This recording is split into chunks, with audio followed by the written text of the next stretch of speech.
सियासत क्या कह रही है? क्या सचिन पायलट वाकई कांग्रेस राजस्थान में संभालने जा रहे हैं? कहा जा रहा है कि सचिन पायलट को मनाने का क्रम जारी है और शायद सचिन पायलट पार्टी नहीं बनाए, जैसा कि कहा जा रहा है। हर रोज नई नई खबर आती है कि सचिन पायलट इंतजार इस बार नहीं करेंगे और वो सब कुछ खो चुके हैं, इसलिए पाना तो कुछ है नहीं। इसलिए हो सकता है कि वो कांग्रेस नेताओं के कहने पर मान जाएं और राजस्थान में कांग्रेस की बागडोर संभालें। मगर सचिन पायलट बिना पावर शेयरिंग का शायद कांग्रेस यहां नहीं संभालें। उन्हें पद दे भी दिया जाए तो क्या मुख्यमंत्री अशोक गहलोत उनको साथ लेकर चलेंगे, इसमें संदेह है। लिहाजा वो चाहते हैं कि राजस्थान में अगर कोई पद दिया जाता है तो हर फैसले में मुख्यमंत्री अशोक गहलोत उन्हें शामिल करें, ठीक उसी तरह जिस तरह से राहुल गांधी और मल्लिकार्जुन खड़गे ने तय कर दिया है कि डीके शिव कुमार सिद्धारमैया का हर फैसले में शामिल होंगे। क्या चुनावी साल में मुख्यमंत्री अशोक गहलोत ये बात मानेंगे और क्या सचिन पायलट के लिए जोखिम भरा यह फैसला नहीं होगा कि वो कांग्रेस के राष्ट्रीय अध्यक्ष और पूर्व राष्ट्रीय अध्यक्ष की बात मानकर मुख्यमंत्री अशोक गहलोत के साथ काम करें? क्या उनके समर्थक इसके लिए तैयार होंगे? ये बड़ा सवाल है।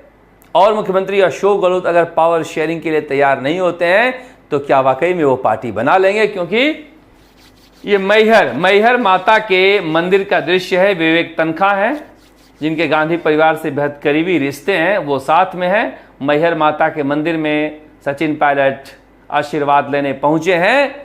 कहा जा रहा है कि सचिन पायलट बहुत लंबे समय बाद किसी देवी माता के मंदिर में गए हैं। वैसे ये हनुमान जी के भक्त हैं। हनुमान जी जल्दी सुनते नहीं हैं, माता दयालु होती हैं, माता जल्दी सुन लेती हैं। लिहाजा ये देवी के शरण में गए हैं। क्या मैहर मां का प्रसाद मिलेगा?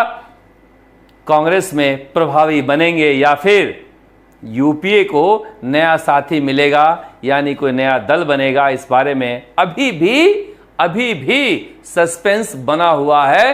ये सस्पेंस 2-4 दिनों में खत्म होना है। मगर एक बार फिर से कहा जा रहा है कि सचिन पायलट को केंद्र के स्तर पे लगातार कांग्रेस के नेता ये समझाने में लगे हुए हैं कि सी वेणुगोपाल और मल्लिकार्जुन खड़गे के दफ्तर लगातार संपर्क में हैं कि सचिन पायलट सम्मानजनक तरीके से कांग्रेस में रहे, आने वाला कल उनका है।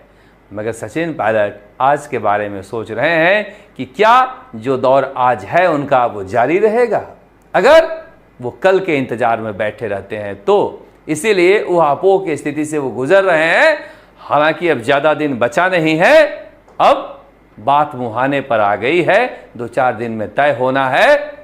11 जून को होगा या नहीं होगा इस बारे में कहा नहीं जा सकता, क्योंकि वो राजेश पायलट जी की पुण्यतिथि है, मूर्ति का अनावरण है। वहां पर जो स्थानीय विधायक और मंत्री हैं मुरारी लाल मीणा, वो तैयारी कर रहे हैं, खटाना भी तैयारी कर रहे हैं, बाकी के विधायक मंत्री भी तैयारी कर रहे हैं।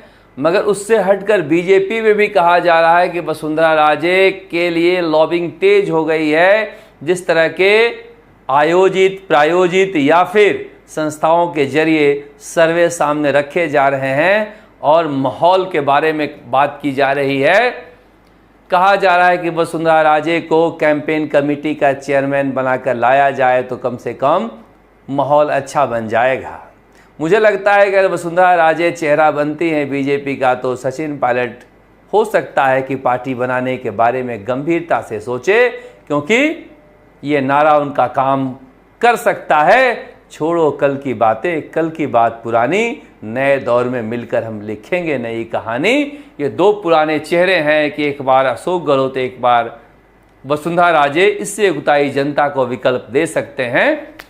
इसीलिए कहा रहा है वसुंधरा राजे तलवार निकाल चुकी हैं और लगातार दिल्ली में इनके पक्ष से लोग लॉबिंग कर रहे हैं कि हम कर्नाटक हारने के बाद मध्य प्रदेश में हमारी स्थिति बहुत खराब है, छत्तीसगढ़ में भी खराब है, एक राजस्थान ही तो है। और लॉबिंग करने में कहा जा रहा है कि बहुत सारे जो बीजेपी के राष्ट्रीय स्तर के नेता हैं वो लगे हुए हैं वसुंधरा राजे को कैंपेन कमेटी का चेयरमैन बनाने के लिए संघ के कुछ नेता भी इसे लेकर मन बना रहे हैं। हालांकि मुख्यमंत्री बनाने को लेकर कोई वादा नहीं होगा, वो तो संसदीय दल तय करेगा। मगर येदियुरप्पा की तरह वहाँ पर शोभा करांजले को बनाया गया था, येदियुरप्पा के खास माने जाने वाली, और यहाँ पर बनाया जा सकता है। मगर बाबा डॉक्टर किरोड़ीलाल मीणा ये किनारे खड़े हैं, जरा कहूँगा फोकस करें उनके चेहरे पर कि डॉक्टर किरोड़ीलाल मीणा जी उदास क्यों हैं यहाँ। और इधर सीपी जोशी, राजेंद्र राठौर, अरुण चतुर्वेदी, अशोक परनामी और ये अजय पाल सिंह, और आखिरी में डॉक्टर किरोड़ीलाल मीणा। डॉक्टर किरोड़ीलाल मीणा का मन बीजेपी में लग नहीं रहा है। ऐसा माना जा रहा है कि वो बीजेपी नेता जिस तरह से आंदोलन करना चाहते हैं और मुद्दों को उठाना चाहते हैं, 2 कदम आगे 1 कदम पीछे बाबा परेशान हैं। बाबा खुलकर खेलना चाहते हैं, इसीलिए कहा जा रहा है कि हनुमान बेनीवाल जैसे कबड्डी खेल रहे हैं पूरे राजस्थान में, आतुर तो सचिन पायलट और डॉक्टर किरोड़ीलाल मीणा भी हो रहे हैं। इसीलिए कहा जा रहा है कि भले ही बहुत सारी बातें कही जा रही है, मगर आखिरी खेल होना अभी बाकी है। आखिरी खेल होना बाकी है राजस्थान की राजनीति में, और उसके लिए इस महीने से ज़्यादा आपको इंतज़ार नहीं करना पड़ेगा। आपको लग सकता है कि बार बार मैं कहता हूँ कि अब होने ही वाला है, मगर नाई से पूछा ठाकुर ने कि मेरे सर में कितने बाल हैं। नाई ने कहा काट के गिरा देता हूँ, गिन लेना। तो अब गिनना बाकी है। राजस्थान की जनता देख लेगी कि अब तो सब कुछ सामने है। 2-4 दिनों में सब कुछ क्लियर हो जाएगा। बीजेपी में भी इंतजार किया जा रहा है कि सचिन पायलट क्या कदम उठाते हैं। क्या सचिन पायलट कोई नई पार्टी बनाएंगे तो फिर वसुंधरा राजे को नेपथ्य में रखा जाएगा। अगर सचिन पायलट कांग्रेस में रहते हैं तो वसुंधरा राजे सामने आ सकती हैं, या फिर अगर सचिन पायलट बीजेपी में आ जाते हैं तो फिर किसी की ज़रूरत नहीं है। बीजेपी को लगता है कि सचिन पायलट की आंधी में सवार होकर बीजेपी कुचाले भर लेगी, मगर ये सब अभी भी भविष्य के गर्भ में है।